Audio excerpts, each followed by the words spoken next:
Hey everyone, and welcome. Today, we're going to break down a really useful English idiom that perfectly captures that feeling of intense focus. We're talking about the phrase occupied in. You know that feeling, right? When you're just so deep into something, a project, a good book, anything, that the rest of the world just kind of melts away. You're not just busy, you're completely absorbed.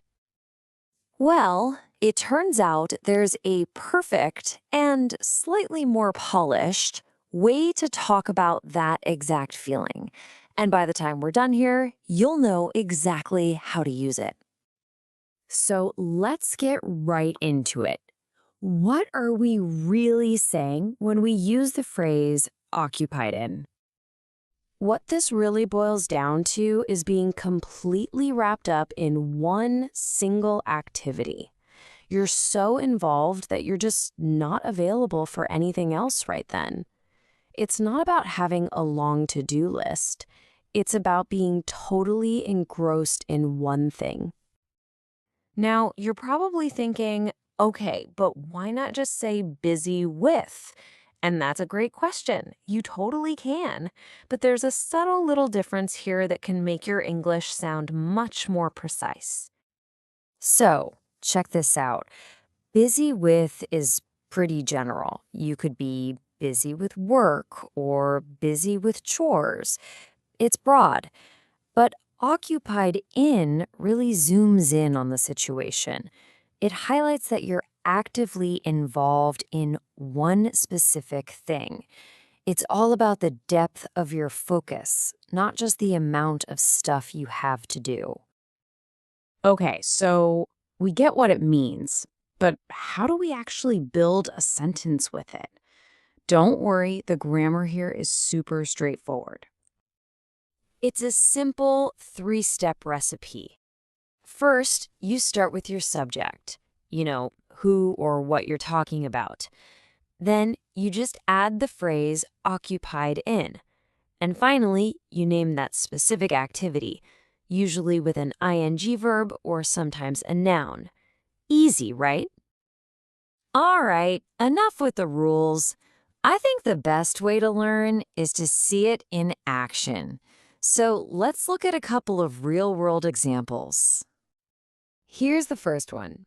She is occupied in preparing the presentation for tomorrow. See how specific that is? She isn't just busy with work, she's laser-focused on preparing that presentation. Now, for our Indonesian-speaking viewers, that translates to Dia sedang sibuk menyiapkan presentasi untuk besok. And let's look at one more.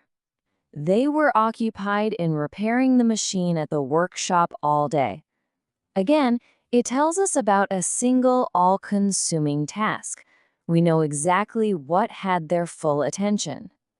In Indonesian, that would be, mereka sibuk memperbaiki mesin di bengkel sepanjang hari. Okay, time to bring it all home. Let's do a quick recap of the most important things to remember so you can start using this idiom with confidence. So, if you remember anything, remember these points. Occupied in means you're deeply involved in one specific task. That makes it way more focused than just being busy with something. The grammar is simple. Just follow it with an ing verb or a noun.